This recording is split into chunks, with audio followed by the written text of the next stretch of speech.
नाज़रीन, इमरान खान साहब की दो बड़ी इंपॉर्टेंट चीजें अडियाला जेल से बाहर आई हैं।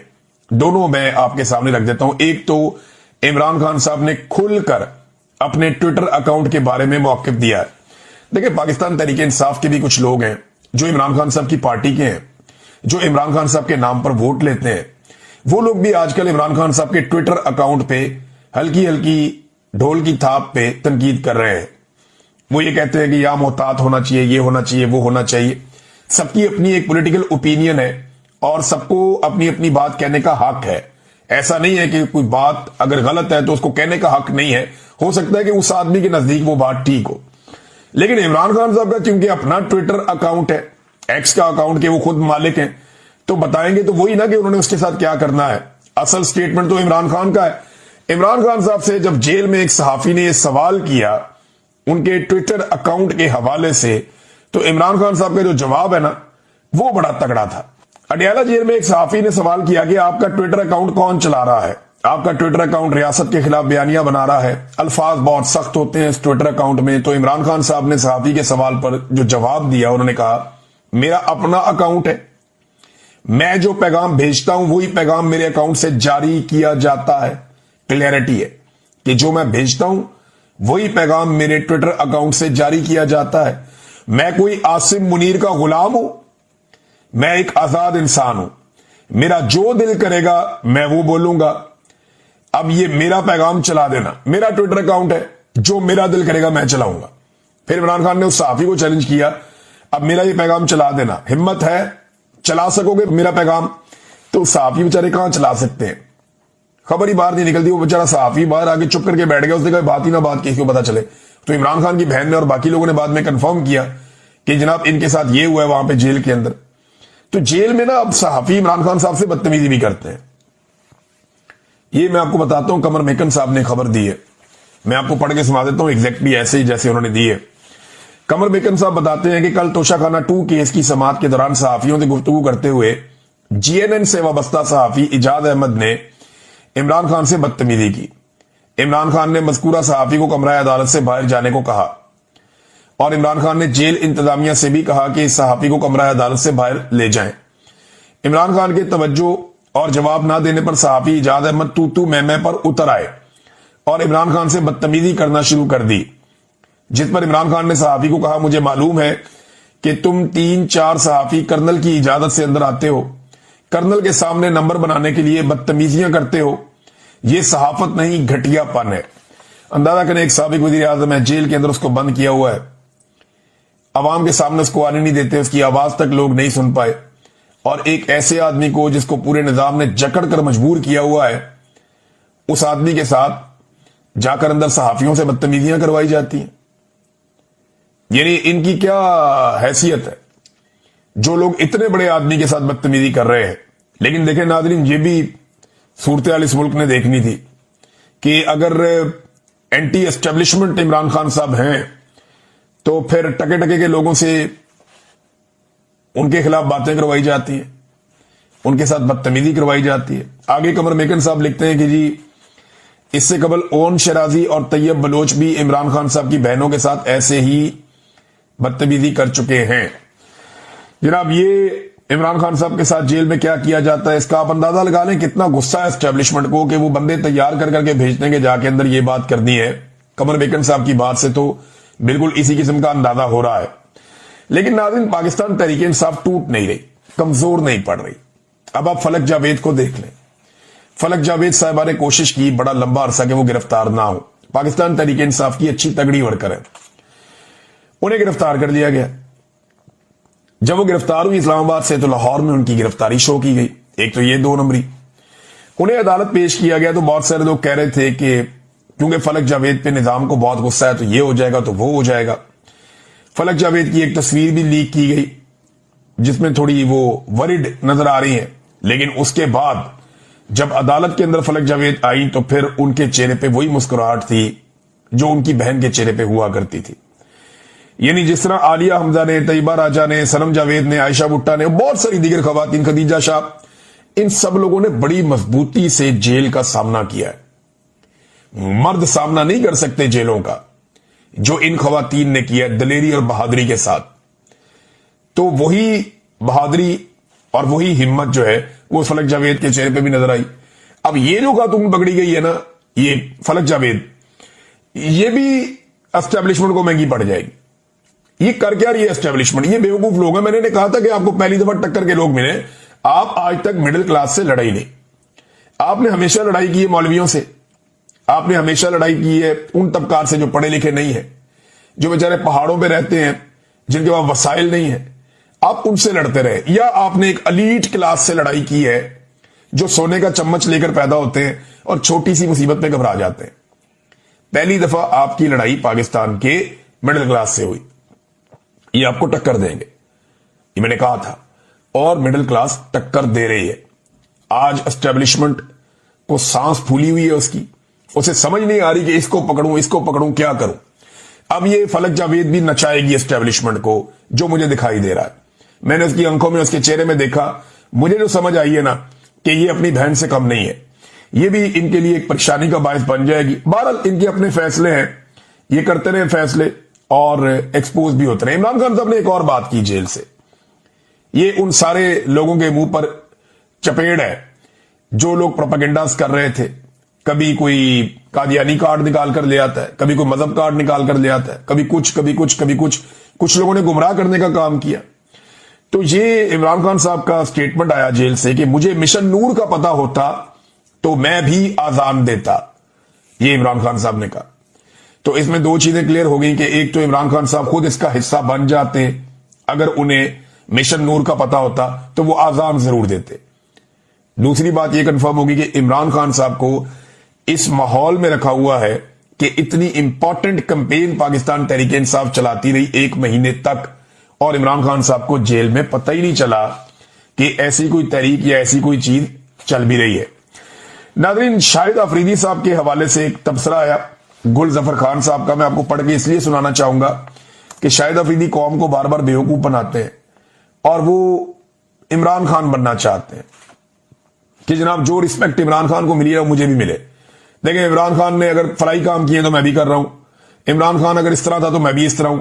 تو ان کو بہت شوق ہے عمران خان بننے کا، عمران خان جیسا فین کلب حاصل کرنے کا، یا عمران خان کی طرح بڑا لیڈر بننے کا. اب ذرا یہ چیک کریں. لیکن تاریخ کی غلط طرف کھڑے نا شاہد آفریدی. گل ظفر خان صاحب کیا کہتے ہیں؟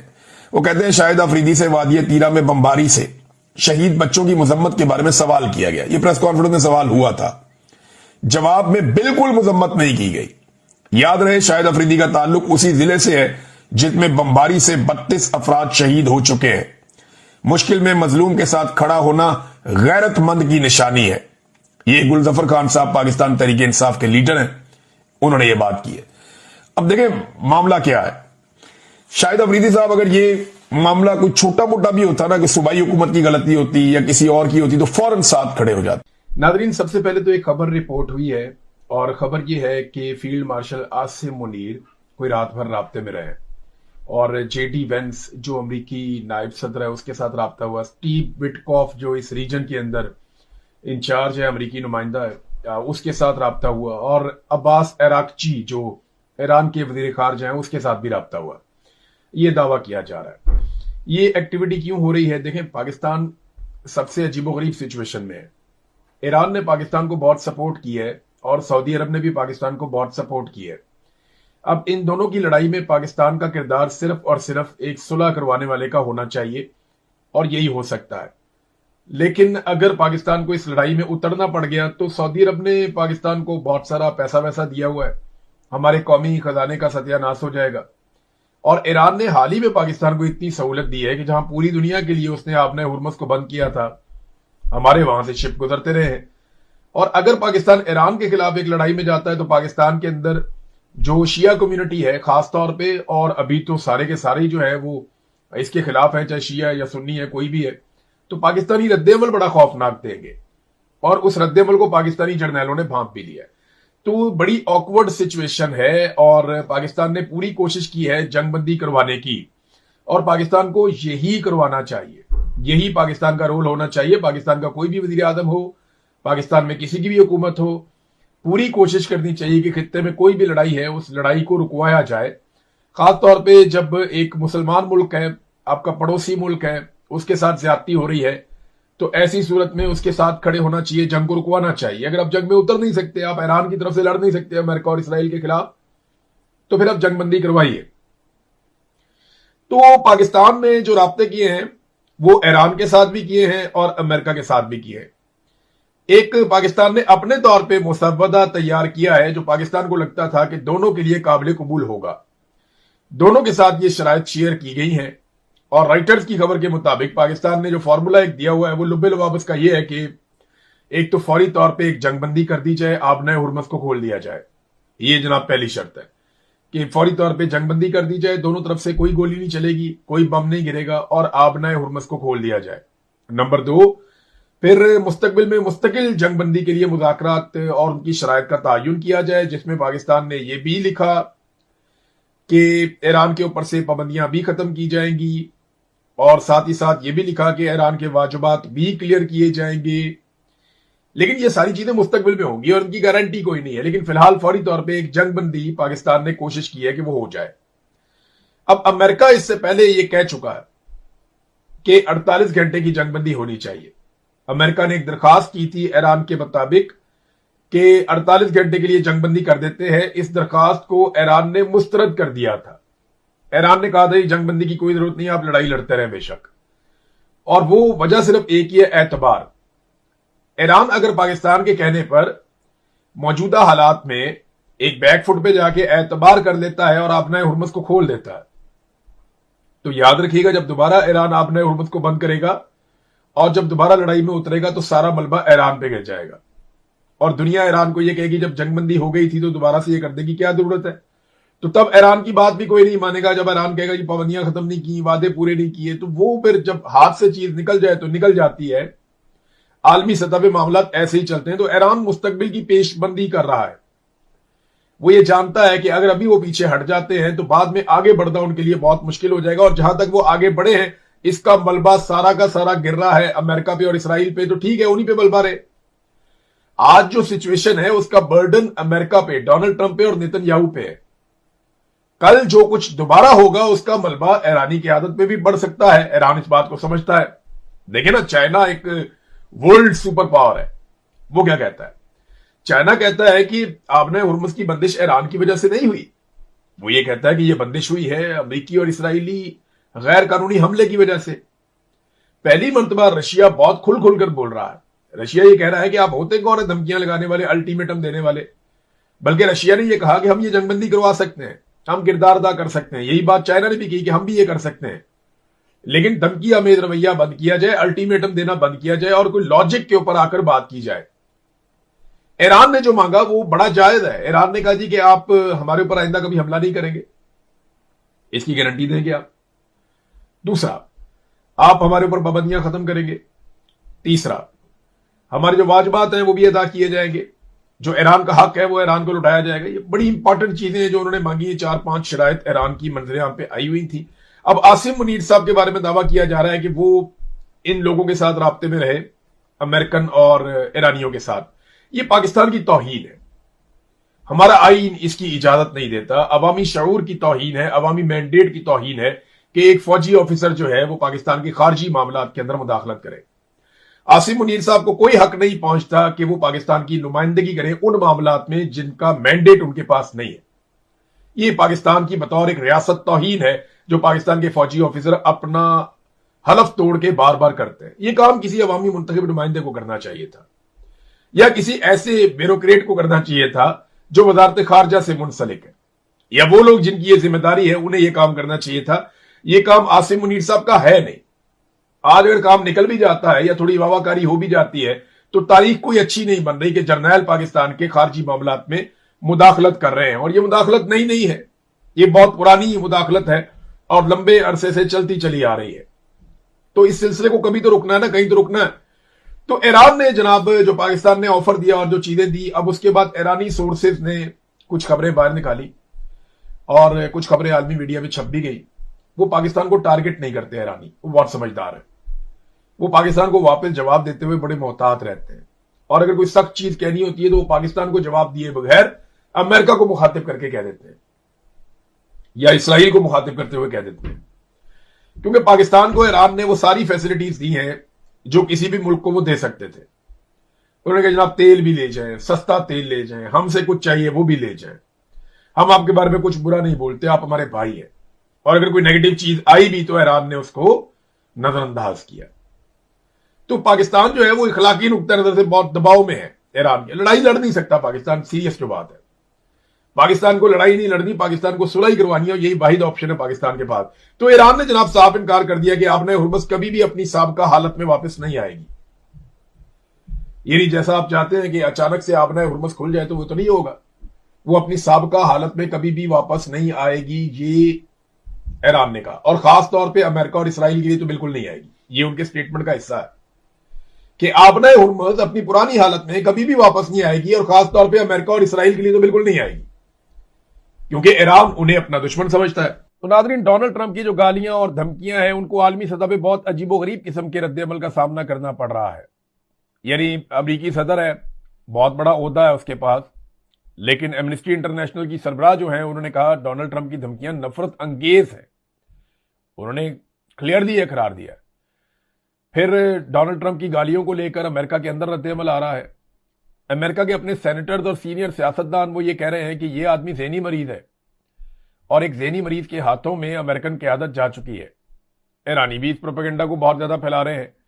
ईरान की जितनी भी एम्बेसियां हैं मुख्तलिफ ममालिक में, वहां पे जो सफ़ीर हैं ईरान के, उनकी एक अजीब ड्यूटी लग गई है।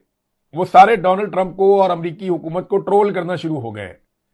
उन्होंने वो मजाक उड़ाया और इस किस्म के खाके और इस किस्म के लतीफे बना बना के वो लगा रहे हैं कि पूरी दुनिया में अमेरिका का मजाक उड़ रहा है। नाज़रीन, कुर्दों ने भी एक प्रैंक कर दिया डोनाल्ड ट्रंप के साथ।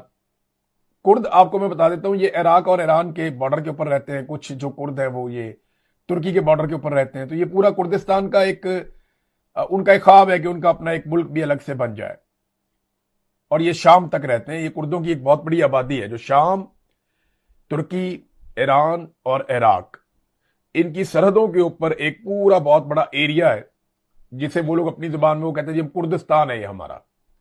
तो यहां कुर्दों की बहुत बड़ी आबादी है। ये बड़े जंगजू लोग हैं, बड़े मजबूत लोग हैं, इनके कबाइल बड़े तगड़े हैं। ये जो कुर्द है ना, इनके बारे में एक बड़ी मशहूर शख्सियत है जिन्होंने यरूशलेम फतह किया था। उनका नाम था सलाहुद्दीन अय्यूबी। सलाहुद्दीन अय्यूबी एक कुर्द थे और उन्होंने यरूशलेम फतह किया था, और कुर्दों को उनके नाम से जाना भी जाता है। तो अब आपको आइडिया हो गया इनकी कितनी जबरदस्त तारीख है और ये कितने तगड़े लोग हैं। बहरहाल, कुर्दों को डोनाल्ड ट्रंप ने हथियार दिए कि ईरान के अंदर हालात खराब किए जाएंगे। कुर्दों ने हथियार लपेट लिए, उन्होंने हथियार ले लिए डोनाल्ड ट्रंप से ये कहकर के जनाब जैसे आप कहेंगे वैसे हो जाएगा। डोनाल्ड ट्रंप ने भी खुद एतराफ कर लिया कि हमने कुर्दों के जरिए कोशिश की, लेकिन हमारे साथ प्रैंक हो गया। तो डोनाल्ड ट्रंप के साथ अरबों रुपए के हथियार लेकर प्रैंक कर दिया कुर्दों ने भी, और अब उनके पास भी हथियार है। तो अमेरिका ऐसे ही दुनिया के अंदर हथियार बांटता रहता है। इसकी वजह से जब हथियार किसी के पास जाता है तो सब एक जैसे लोग तो नहीं होते, फिर मलेशियाज बनती हैं, ग्रोह बनते हैं, दहशतगर्दी होती है, ये मामलात बढ़ते हैं। अब ईरान ने एक और बड़ी इंपॉर्टेंट चीज ईरान के अंदर से सोर्सेज बता रहे हैं, और बाकायदा कुछ इंटरनेशनल मीडिया ने इधर उधर रिपोर्ट भी किया है। ये जो एक ऑपरेशन हुआ है ना ईरान के अंदर, डीप इनसाइड ईरान, पहाड़ी इलाकों में, वो कहा जाता है कि ये ऑपरेशन हुआ, एक पायलट को ढूंढ रहे थे अमेरिकन, लेकिन जो इक्विपमेंट वो वहां पे लेकर गए थे अमेरिकन, उससे लगता नहीं है कि ये खाली पायलट को ढूंढने का ऑपरेशन है। लेकिन अमेरिकन अपना कोई भी आदमी पीछे छोड़ते नहीं हैं। इसके बारे में अमेरिकन की एक बड़ी मिथ है कि हम अपना आखिरी आदमी भी निकालते हैं मैदान जंग में से, हम किसी को छोड़ के नहीं भागते, अपनी लाशें नहीं छोड़ते। अब उन्होंने एक पायलट को निकाला, इसके ऊपर फिल्में भी बनेगी, कहानियां भी बनेगी, आर्टिकल भी लिखे जाएंगे, ये बात ठीक है। लेकिन वहां ईरान में सोर्सेज बता रहे हैं कि ये लड़ाई कुछ और थी, और दावा यह किया जा रहा है कि अमरीकी बहुत बड़ी तादाद में आए थे, और उनके 6 जहाज और हेलीकॉप्टर, 6 के करीब जहाज और हेलीकॉप्टर उनके जो है वो तबाह हो गए। मलबा उधर ही पड़ा हुआ है, और मलबा छोड़ के वो भागे हैं, बड़ी मुश्किल से लाशें उठा के वहां से निकले हैं। ये सिर्फ पायलट की तलाश में नहीं आए थे, वो यूरेनियम की तलाश में आए थे, ये दावा किया जा रहा है। यानी अमेरिका को शायद कोई खुफिया इंफॉर्मेशन मिली इस किस्म की कि यहां पे यूरेनियम हो सकती है, तो इसको निकाल के हम उठा के अगर ले जाते हैं तो ये बहुत बड़ी अचीवमेंट हो जाएगी, पूरी दुनिया को अमरोला डाल देंगे, यूरेनियम भी दिखा देंगे। लेकिन वहां पे बड़ी सख्त मुजामत की جو قبائلی تھے اور ایرانی فوج تھی انہوں نے، اور اس کے نتیجے میں وہاں پہ ہیلی کاپٹر اور جہاز بھی تباہ ہوئے اور پھر امریکہ کو وہاں سے خالی ہاتھ جانا پڑا۔ یہ ایران کی سائیڈ آف دا سٹوری ہے کہ یہ ایک امریکی آپریشن تھا اور ایک ناکام آپریشن تھا جس میں وہ اپنی لاشیں لے کر بھاگے ہیں، جبکہ امریکن یہ کہہ رہے ہیں کہ ہمارا ایک فوجی جو کرنل تھا ایئر فورس کا وہ وہاں گر گیا تھا اور اس کو اٹھانے کے لیے ایجیکٹ کیا تھا اس نے اپنے آپ کو، تو اس کو اٹھانے کے لیے وہاں پہ فورسز گئی تھی اور اس میں بہت نقصان ہوا، لیکن اس کے باوجود اور بندے بھی مارے گئے، لیکن اس فوجی کو ایئر فورس کے کرنل کو وہاں سے ریسکیو کر لیا گیا۔ یہ دعویٰ امریکہ کی جانب سے ہے، لیکن تاریخ بڑی ظالم چیز ہے، حقائق اور چیزیں سامنے آ جائیں گی، تصاویر تو آ گئی ہیں کہ C-130 وہاں پڑا ہوا ہے، کدھر پڑا ہوا ہے، ہیلی کاپٹر گرے ہوئے ہیں، جہاز گرے ہوئے ہیں، عجیب و غریب ملبہ پھیلا ہوا ہے ہر طرف، تو ایسا لگ رہا تھا کہ امریکن ایئر فورس کا چھوٹا سا قبرستان بنا ہوا ہے وہاں پہ۔ ناظرین اب ذرا پاکستان کے اندر آ جائیں آپ۔ پاکستان میں عمران خان صاحب کا کیس لگا ہوا تھا اسلام آباد ہائی کورٹ میں۔ عمران خان صاحب کے وکلا اور فیملی صبح صبح نکلے اور پہنچے، الگ الگ جگہوں سے سارے آ گئے، اسلام آباد میں ہائی کورٹ کے اندر آ گئے اور پتہ چلا جناب ججز ہی غائب ہیں۔ عملے سے پوچھا، رابطہ کیا، انہوں نے کہا جی ججز تو چلے گئے میٹنگ میں۔ جی کہاں میٹنگ میں چلے گئے؟ آج تو تاریخ دی ہوئی تھی۔ انہوں نے کہا جی ججز میٹنگ میں چلے گئے ہیں اور میٹنگ جو ہے وہ سپریم کورٹ میں ہے۔ اب عمران خان صاحب کی بہن علیمہ خانم کے ساتھ جو سیکٹری ہے ان کا ایک مکالمہ بھی ہوا، تو عمران خان کی بہن نے پوچھا کہ آج کیس کیوں نہیں سن رہے؟ تو سیکٹری نے کہا چیف جسٹس سپریم کورٹ گئے ہیں۔ تو علیمہ خانم نے کہا کہ کل کو سماعت ہوگی، تو انہوں نے کہا نہیں جی کل ترکش ڈیلیگیشن آ رہا ہے، اس کا استقبال کرنا، اس کی میزبانی کرنی ہے۔ تو علیمہ خانم نے کہا جی پھر ہم ترکش میڈیا کے پاس جاتے ہیں، ان کو جا کر بتاتے ہیں جن کے آپ مہمان بنے ہوئے ہیں وہ ناانصافی کر رہے ہیں، زیادتی کر رہے ہیں، وہ ہمیں انصاف نہیں دے رہے، اور پھر اس کے بعد کیا اگلے دن کیس سن لیں گے؟ تو اس پہ سیکٹری نے کہا جی میں کچھ نہیں کہہ سکتا، چیف جسٹس آئیں گے تو وہ بتائیں گے۔ پھر عمران خان صاحب کی بہنیں وہاں پہ بیٹھ گئی، انہوں نے احتجاج شروع کر دیا۔ انہوں نے کہا جی عمران خان نے ہمیں کہا تھا کہ میری پارٹی کو جا کر یہ پیغام دیں کہ وہ کیوں نہیں عدالت سے تاریخ لیتے، اور تاریخ لیے بغیر عدالت سے کیوں اٹھ جاتے ہیں، تو ہم یہاں بیٹھے ہم تاریخ لے کر جائیں گے۔ وہ پھر بیٹھ گئے وہاں پہ، انہوں نے دھرنا دے دیا۔ اب وہاں پہ ایک عجیب و غریب سچویشن کریٹ ہو گئی۔ عمران خان صاحب کے وکلا آئے، سلمان اکرم راجہ صاحب آئے، سلمان صفدر صاحب آئے، انہوں نے آ کر کہا جناب یہ تو عمران خان کا کیس، اس کی اوقات ہی کوئی نہیں ہے، کھلی عدالت کے اندر جب بھی یہ کیس لگے گا یہ کیس نہیں ٹھہر سکتا، یہ ناانصافی ہے، یہ زیادہ دیر نہیں ٹھہر سکتی، لہذا اب ججز کیسز کو سن ہی نہیں رہے۔ سلمان اکرم راجہ نے کہا جی 35 سال سے میں نے ایسا کوئی نظام انصاف نہیں دیکھا جو پاکستان میں اس وقت صورتحال بنا دی گئی ہے۔ بہرحال جب دباؤ بڑھا تو عدالت نے یہ کہہ دیا جناب کل سماعت ہو جائے گی اور 3 بجے آپ کو اطلاع کر دی جائے گی کہ سماعت کتنے بجے ہوگی۔ یہ اب تک کی اطلاع ہے، باقی انفارمیشن آئے گی تو آپ کے ساتھ نیکسٹ ویلاگ میں شیئر کر دی جائے گی۔ اندازہ کریں ان کی ججوں کی تقاریب چل رہی ہیں، ججوں کے ڈیلیگیشنوں کے ساتھ ملاقاتیں چل رہی ہیں، او بھائی تم لوگوں کو رکھا یہاں پہ انصاف دینے کے لیے، قوم پیسہ دیتی ہے انصاف کے لیے، تنخواہ ملتی ہے، مراد ملتی ہے انصاف دینے کے لیے، عدالت کے اندر بیٹھو، بیٹھ کر انصاف دو۔ کتنے ہی لوگ جبری طور پہ لاپتہ ہیں، کتنے ہی لوگوں کا حق مارا گیا ہے، کتنے ہی مظلوم بیچارے جیلوں کے اندر بند ہیں، کتنے لوگوں کا مال و دولت مافیا کھا گیا ہے، سرکار نے کتنا لوگوں کا جینا حرام کیا ہے۔ بے شمار چیزیں ایسی ہیں جہاں پہ عدالت کو کام کرنا ہے، لیکن عدالت اور ججز صرف اپنی مراد انجوائے کر رہے ہیں، کوئی بھی انصاف دینے کے لیے موجود نہیں ہے۔ ناظرین عوام کو یہ کفایت شعاری کا کہہ رہے ہیں اور خود کروڑوں کے اشتہارات روزانہ کی بنیاد پہ لگا رہے ہیں۔ پیپل پارٹی ہو یا حکمران جماعتیں ہوں، یہ سارے کے سارے پروٹوکول انجوائے کر رہے ہیں۔ اگر آپ آصف علی زرداری کا پروٹوکول دیکھ لیں، یوسف رضا گیلانی کا دیکھ لیں، بلاول زرداری کا دیکھ لیں، شہباز شریف کا یا اس کے وزراء کا دیکھ لیں، اور سب سے بڑھ کے اگر آپ مریم نواز کا دیکھ لیں، کیونکہ اس کے دماغ میں ایک کیڑا ہے کہ میرے سے زیادہ پروٹوکول کسی کا نہیں ہونا چاہیے۔ یہ بھی تو ایک خبط ہوتا ہے نا، میرے سے اچھے کپڑے کسی کے نہ ہو، میرے سے اچھے جوتے کسی کے نہ ہو، میرے سے اچھی شکل کسی کی نہ لگے، میرے سے زیادہ پروٹوکول کسی کا نہ ہو، اور دنیا میں سب سے پہلے، دنیا میں سب سے آگے، پاکستان میں پہلی مرتبہ، یہ اس قسم کے نعرے ان کے ہوتے ہیں۔ حالانکہ ٹکے کا انہوں نے کام نہیں کیا جب سے ان کو اقتدار ملا ہے۔ صرف اگر یہ ایک ڈیٹا جاری کر دیں نا اور بتا دیں کہ عمران خان کے دور میں وزیر اعظم ہاؤس یا وزیر اعظم آفس کا خرچہ کتنا تھا اور آج کتنا ہے، تو ان کی کفایت شعاری کا پول کھل جائے گا۔ صرف یہ ڈیٹا جاری کر دیں کہ عثمان بزدار کے دور میں وزیر اعلیٰ ہاؤس کا خرچہ کتنا تھا اور آج کتنا ہے، تو ان کی کفایت شعاری کا پول کھل جائے گا۔ یہ بھی معلوم کروا لیں کہ ایوان صدر کا خرچہ عارف علوی کے دور میں کتنا تھا اور آج آصف علی زرداری کے دور میں کتنا ہے، تو ان کا یہ بھی پول کھل جائے گا۔ اور توجہ ان کی کہاں پہ؟ بدلہ لینے پہ۔ اس سے بدلہ لو، اس سے بدلہ لو، اس کو غائب کرو۔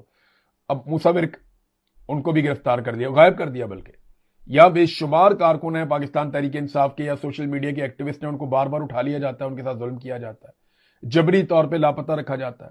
نسیم شاہ بیچارہ ایک کرکٹر ہے، پاکستان کے لیے اس نے نام روشن کیا ہے، ایک تیز ترین بالر ہے پاکستان کا، بڑی اچھی کارکردگی ہے، پاکستان کو اس نے میچز جتوائے ہیں۔ اب اس نسیم شاہ کے اوپر غیر معینہ مدت کے لیے پی ایس ایل سے ان کو باہر کر دیا گیا۔ بہانہ کیا ہے جی؟ سائیڈ انجری ہو گئی ہے، بس انجرڈ ہو گیا، بیچارہ بول ہی نہیں سکتا بندہ۔ تھوڑا سا پہلے کچھ اور کھلاڑی ہیں ان کے بارے میں کہا جی انفٹ ہو گئے، وہ کھلاڑی کہیں اور میچز کھیل رہے تھے، وہ کہتے جی ہم تو فٹ ہیں، ہمیں تو خود ساتھ لے کر نہیں گئے، کیونکہ پرچیاں تھیں، ان کو ساتھ لے کر جانا تھا بنگلہ دیش میں کھیلنے کے لیے۔ تو بنگلہ دیش میں پرچیوں کو کھلانے کے لیے جو ریئل پلیئر ہیں پاکستان کے، ان کو چھوڑ کر چلے گئے پاکستان میں، اور یہاں پاکستان کے اندر وہ یہاں کھیل رہے تھے، اور بہانہ بنایا ہوا تھا جی ان کو انجری ہو گئی ہے۔ اب ایک ٹویٹ جس کا ڈسکلیمر بھی جاری کیا اور یہ کہا نسیم شاہ نے کہ میں نے نہیں کیا ہوا، جس بندے کے پاس میرا اکاؤنٹ تھا اس نے کر دیا، اس کو نکال بھی دیا، اس کے اوپر معذرت بھی کر دی، لیکن آپ اندازہ کریں نا کہ یہ جو ایگو ہے نا، یہ سیٹسفائی نہیں ہوتی جب تک کہ یہ دفن نہ کر دے مخالف سوچ کو۔ یہ ایک مارشلزم ہے، جس طرح کی پیدائش نواز شریف کی ہوئی سیاست میں، بالکل اس سے بری پیدائش مریم نواز کی ہوئی ہے سیاست میں۔ جس وقت ان کے پیچھے سے بوٹ نکل جائیں گے نا، جن تسموں کے ساتھ یہ لٹکے ہوئے ہیں وہ ان کے ہاتھوں سے چھوٹ جائیں گے، تو مجھے نظر آ رہا ہے کہ یہ نشان عبرت بن جائیں گے، ان کے پلے ککھ نہیں بچے گا۔ عوام تو ان سے پہلے ہی نفرت کرتی ہے، اور آپ دیکھیے گا جس وقت بوٹ ان کے پیچھے سے نکل گیا تو یہ عوام کے بوٹوں کے نشانے پہ ہوں گے۔ اب تک کے لیے اتنے، اپنا خیال رکھیے گا، اپنے چینل کا بھی۔ اللہ حافظ۔